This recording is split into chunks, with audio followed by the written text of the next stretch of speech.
In early 1944, at a field in Dayton, Ohio, a test pilot kept his hand steady on the throttle of a P-51B Mustang. He went beyond the normal emergency power level. The engine thundered as its pressure rose to 75 inches of mercury, using a new test fuel simply called Grade 150. Before we continue, show your support by subscribing and letting me know where you're watching from. The speedometer needle moved past numbers that showed the limits Allied planes had reached before. At 25,000 feet, the Mustang was speeding past 448 MPH. The test engineers on the ground looked at each other as the radio buzzed with the pilot's voice. This was not a small step forward. This was a complete game changer, hidden in purple-colored airplane fuel, an edge from its chemistry. It was so huge that it would make useless everything the German Air Force thought they knew about what American fighter planes could do. The war in Europe was about to shift, and the reason for the change wasn't a new plane design or a clever new battle plan. Instead, it was a fuel that let the planes they already had fly in ways the Germans never thought possible. What the German Air Force hadn't found out yet was that American and British fuel scientists had created something the Third Reich's man-made fuel program could never copy. While German planes had trouble with B4 fuel, measured at 91 octane, and their best C3 fuel hardly came close to the Allied 130 grade fuel, American factories were making airplane fuel with a performance number of 150. The results were shocking.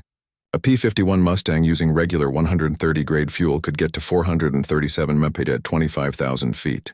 That same plane, flown by the same pilot at the same height, using 150 grade fuel, could go faster than 448 mph. German fighter pilots had learned to respect the Mustang's long flight distance and high altitude power. Now they were about to find out that the Americans had totally changed the rules of air-to-air fighting. The Messerschmitt Bf 109G, the German Air Force's main fighter in early 1944, had a top speed of 400 mph at high altitudes. The Focke-Wulf 190A could get to 408 mph in the best conditions. Against Mustangs using 130 grade fuel, German pilots could at least try to fight on even ground. But against Mustangs using 150 grade fuel, German fighters were at a basic disadvantage that no amount of pilot talent or smart tactics could fix. The story of how this advantage was created starts not with the war, but with the peacetime efforts of oil scientists. They knew that octane rating was a measure of how much an air-fuel mix could be squeezed before it exploded on its own. Higher squeezing ratios meant more power from each engine cycle. More power meant faster planes and the ability to fly higher. The science was simple, but the work needed to make high-octane airplane fuel on a huge scale was incredibly difficult. In 1940, when the war was already underway in Europe, American airplane fuel production was mostly 87-octane gasoline. This was fine for commercial planes and early military training aircraft, but it was far from enough for high-powered combat planes.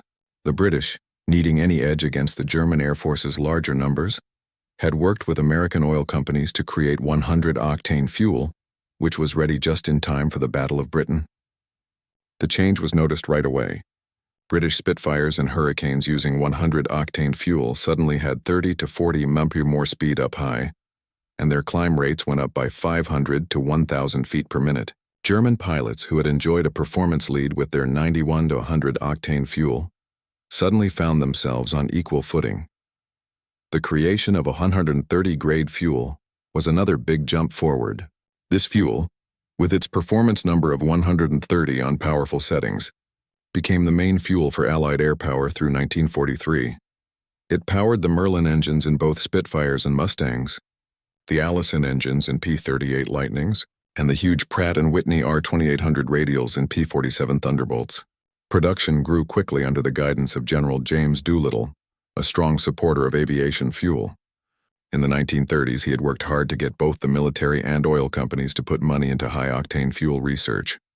By 1943, 17 Allied factories were making high-octane airplane fuel using a process made perfect by a French immigrant engineer, Eugene Houdry. American factories alone were making millions of gallons every month. This was enough to fuel the huge bomber attacks against Germany and the growing number of fighter planes that guarded those bombers. In contrast, German fuel production was held back because they had to rely on man-made fuel made from coal. The process that turned German coal into airplane gasoline worked, But it was slow and used a lot of resources.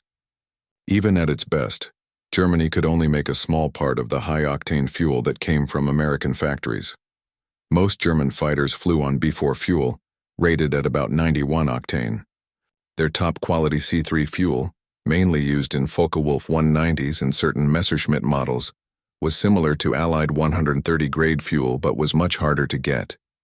By 1944, about two-thirds of German airplane fuel was C3 grade, but this was still only a tiny amount compared to what the Allies were making. To understand fuel performance, you need to know a basic rule of internal combustion engines. Octane ratings measure how well a fuel resists explosion. When a piston squeezes the air-fuel mix, the temperature and pressure go up a lot.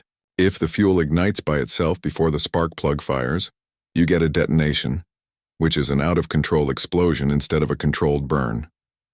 Detonation sends out shock waves that can damage or ruin engine parts. Higher octane ratings mean the fuel can handle more squeezing without exploding. By definition, octane ratings can't go above 100, because 100 octane means the fuel resists detonation just like pure isooctane, the standard for measurement. Performance numbers show how much better than pure isooctane a fuel can be. A fuel with a performance number of 150 can handle 50% more squeezing than pure isooctane before it explodes. Making a fuel like this meant adding anti-knock substances, mainly tetraethyl lead, and carefully mixing certain hydrocarbons with the base gasoline. British fuel scientists at the Royal Aircraft Establishment tried many different mixtures through 1942 and 1943. They were looking for the best mix of anti-knockability, energy, and ease of manufacturing.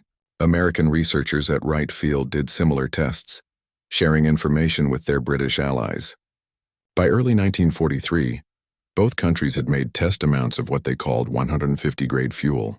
The name was a bit confusing because it sounded like an octane rating of 150, which wasn't possible. What it really meant was a fuel with a performance number of 150 on powerful settings and 100 octane performance on leaner settings. This fuel, colored purple to be easily identified, went through a lot of testing in 1943. The results were better than hoped. Merlin engines using 150 grade fuel could handle manifold pressure of 75 inches of mercury, compared to 67 inches on 130 grade fuel. This directly led to more horsepower. A Packard Merlin V1657, the engine in the P-51D Mustang, made 1,490 horsepower at standard military power with 130 grade fuel. The same engine using 150 grade fuel at emergency power settings made 1,120 horsepower.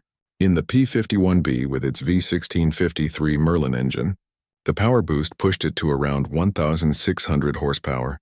Flight tests at Wright Field showed that the performance boosts were large in all areas of flight.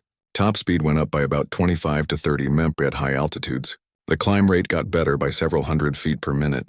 Most importantly, these improvements happened without any changes to the plane itself. The same Mustang, flown one day on 130 grade fuel and the next on 150 grade fuel, became noticeably faster and more powerful just because of the fuel running through its lines. The choice to give 150 grade fuel to active fighter squadrons was made in early 1944. The timing was chosen with care. The 8th Air Force, based in England and flying daylight bombing missions deep into Germany, was taking losses it couldn't sustain. Even with the first P-51 Mustangs arriving in December 1943, German fighter forces were still causing heavy damage to American bomber groups. What American planners wanted was not just a long-range escort fighter, but one so fast that German interceptors couldn't get away or avoid a fight they couldn't win. In May 1944, the first shipments of 150 grade fuel for combat use arrived in England. It was given out carefully. Not every fighter group got the new fuel right away. The 8th Air Force started with a few squadrons to both handle the supply chain and to check its performance in battle. The British Royal Air Force, which had done much of the early testing, also started giving the new fuel to its fighter squadrons. The first to get it were units that had to do high-speed interception missions, especially those hunting German V-1 flying bombs that started to threaten London in June 1944. The V-1 flew at about 400 mph at low altitude. Catching these weapons meant having a fighter plane that could match or beat that speed at sea level, where the thick air slowed all planes down. Hawker Tempests and Spitfire 14s could just barely catch the V-1s. Mustangs with standard fuel were not quite fast enough, but Mustangs with 150 grade fuel had enough of a speed advantage to catch them consistently. On June 18, 1944, Major R.E. Turner of the 356th Fighter Squadron took out a V-1 flying bomb by tipping its wing with his P-51's wingtip. This showed a new method that would be used at least 16 times. This move took amazing speed and skill to get the fighter's wingtip within 6 inches of the V-1's wing, then use the air to push the flying bomb off its path and make it crash. The first major combat use of 150 grade fuel by American P-51 pilots happened in June 1944, at the same time as the Normandy invasion. Fighter groups from the 8th Air Force, which were tasked with controlling the skies over the invasion beaches, flew patrols and escorted bombers using the new fuel. German fighter pilots started to report fights with Mustangs that were more powerful than they had ever seen before. German Air Force intelligence officers gathered pilot accounts that described American fighters that couldn't be caught, that could speed away from German interceptors easily, and that seemed to have extra power that couldn't be explained. At first, these reports were ignored as pilot mistakes or overstatements. The intelligence officers thought the German fighter pilots were tired, outnumbered, and dealing with growing losses. They believed the reports of better American fighter performance were just a result of stress and exhaustion, not real performance gains. This judgment was completely wrong, but the truth wouldn't be known until after the war. Gerhard Barkhorn, a German Air Force ace with 275 victories, mostly on the Eastern Front, flew missions against American fighters over Germany in 1944. After the war, in talks during the 1970s and 1980s, Barkhorn spoke about his fights with the later models of Mustangs.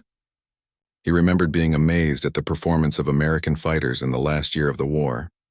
Barkhorn, who would later test fly captured American fighters like the P-51, P-47, and P-38, said that the Mustang, especially, stood out to him with its speed, climbing power, and high-altitude performance.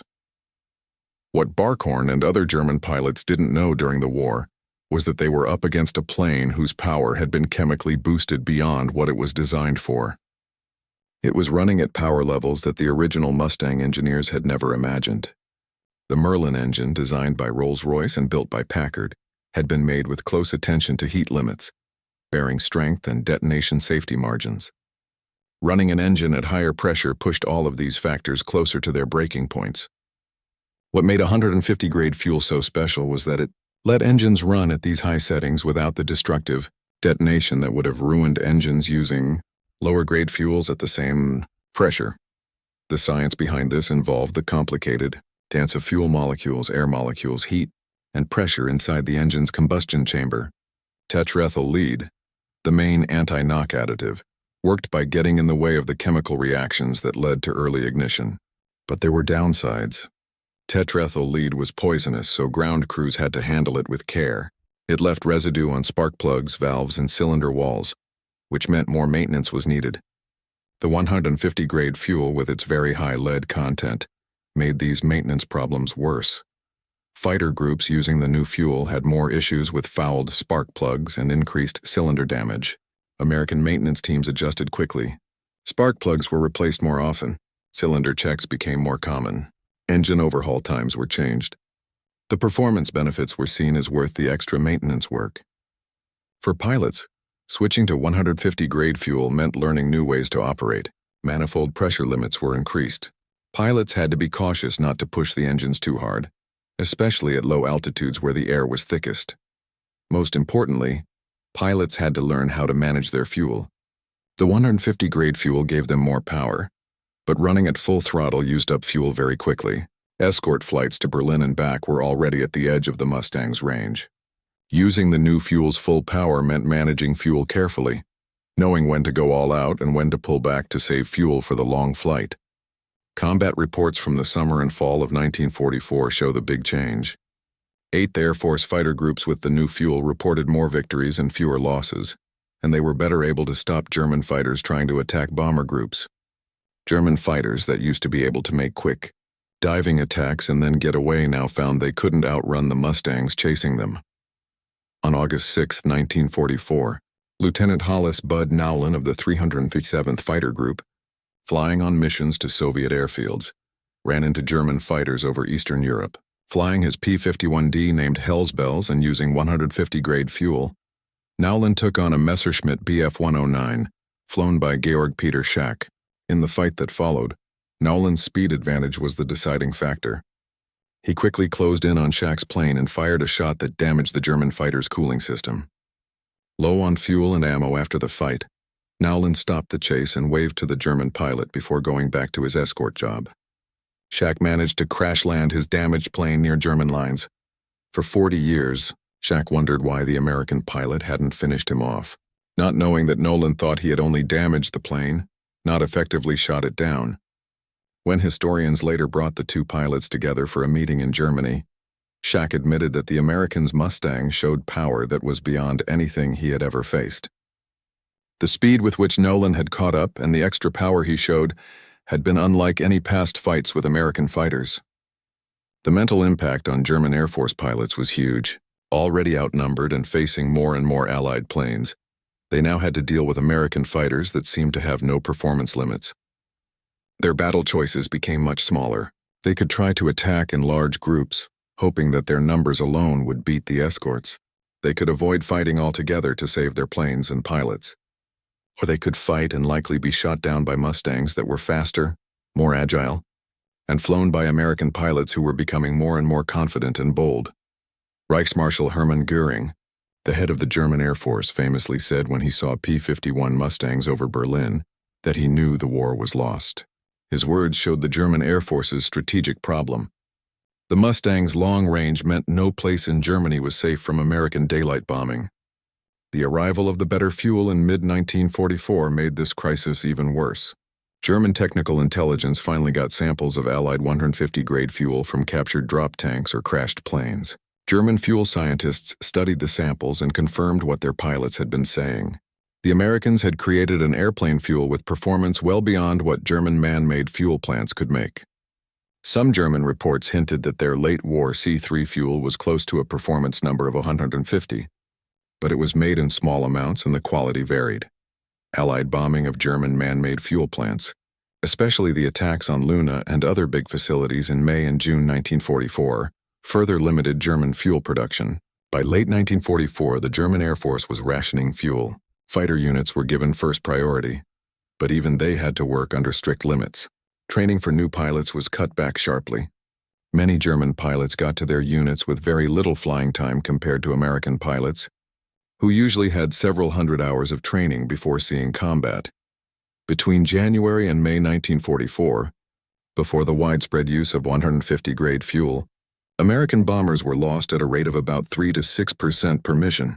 These were tough but manageable losses.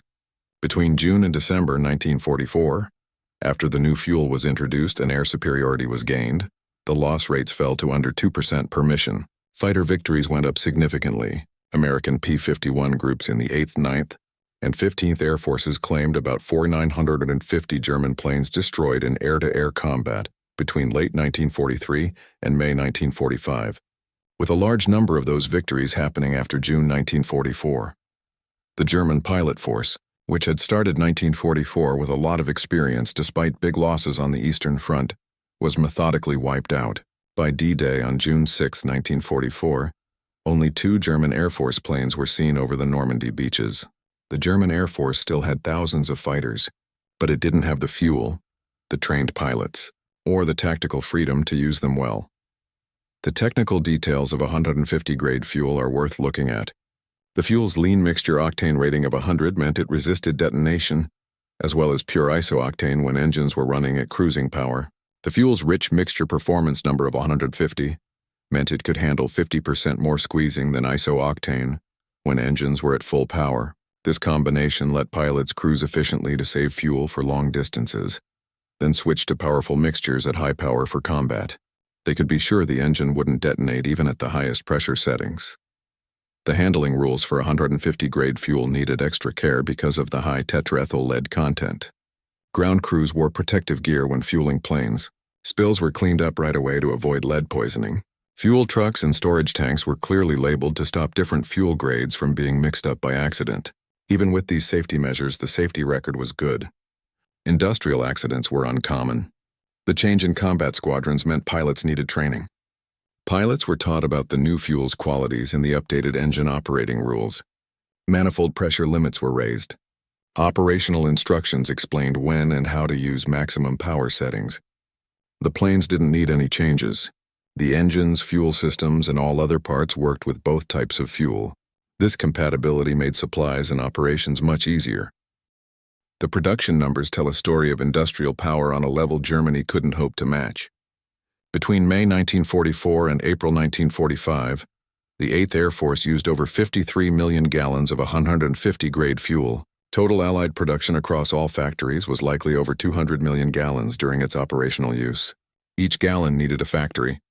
Chemical additives like poisonous tetraethyl lead, quality checks, shipping to Europe, storage in safe places, and delivery to dozens of airfields.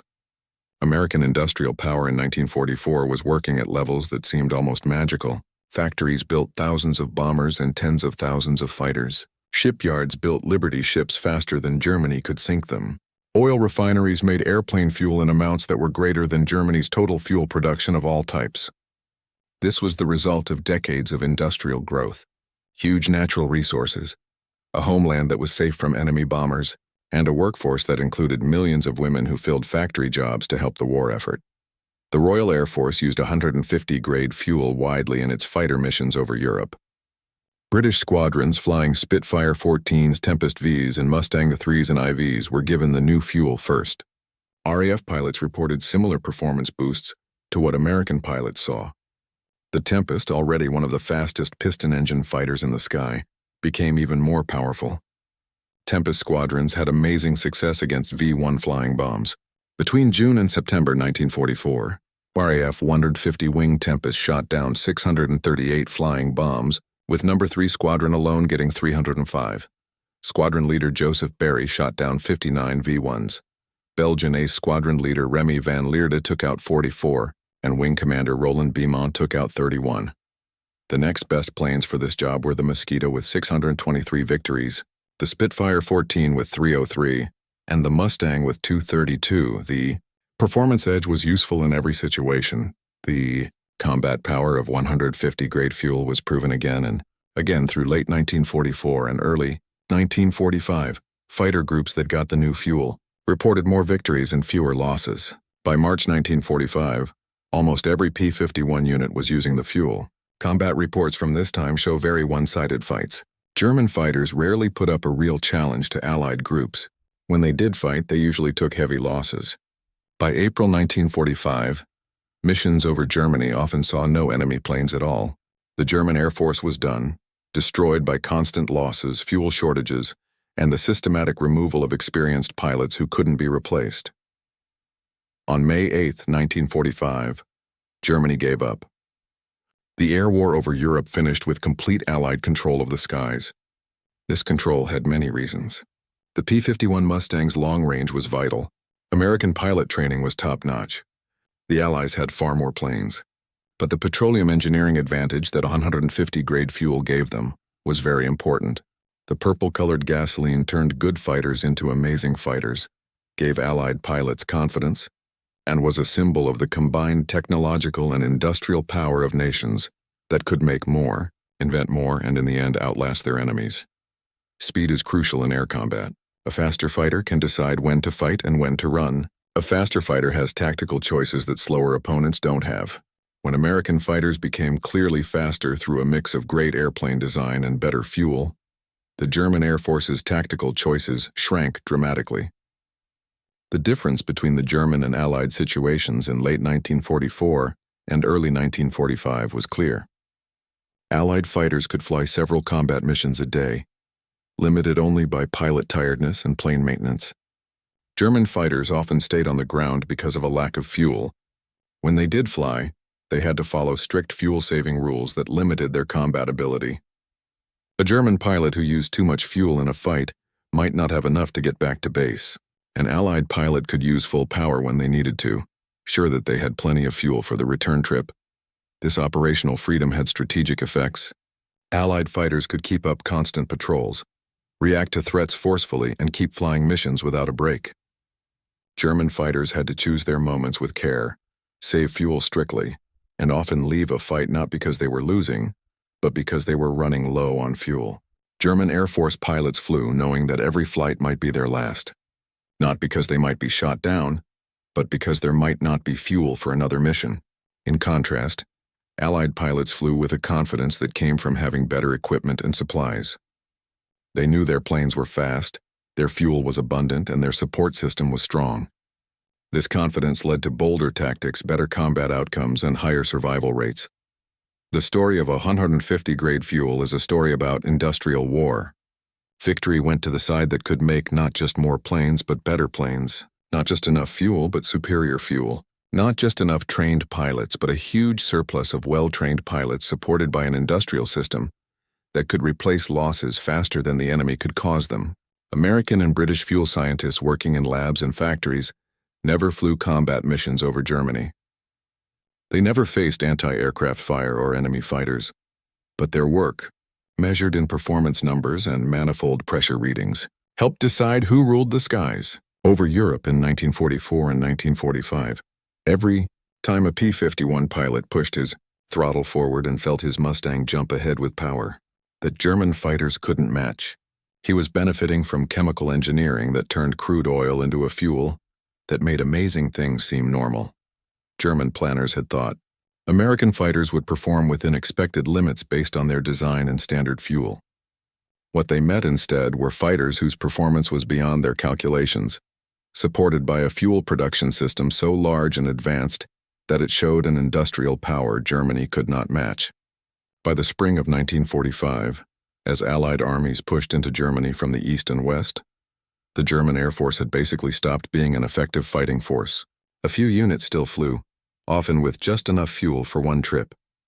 Jet fighters like the Me-262 were a huge technological step forward, but they arrived too late and in too small numbers, held back by fuel shortages and a lack of experienced pilots who had been systematically eliminated in combat. The final numbers show the combined effect of the Allied advantages. American P-51 groups across all areas flew hundreds of thousands of fighter missions.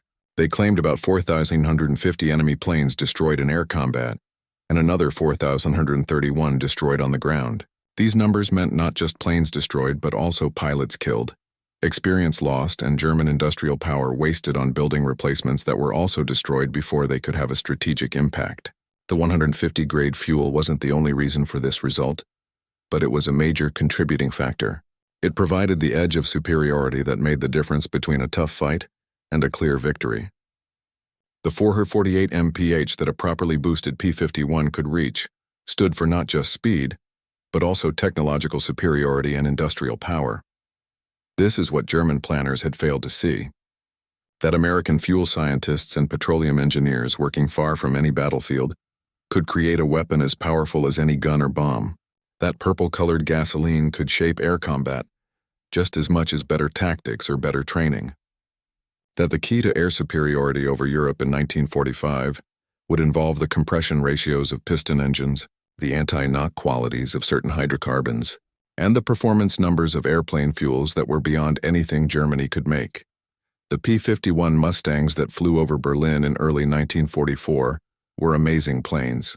The P-51 Mustangs that flew over Berlin in early 1945 were the same planes, but they were powered by fuel that made them faster, more powerful, and more effective.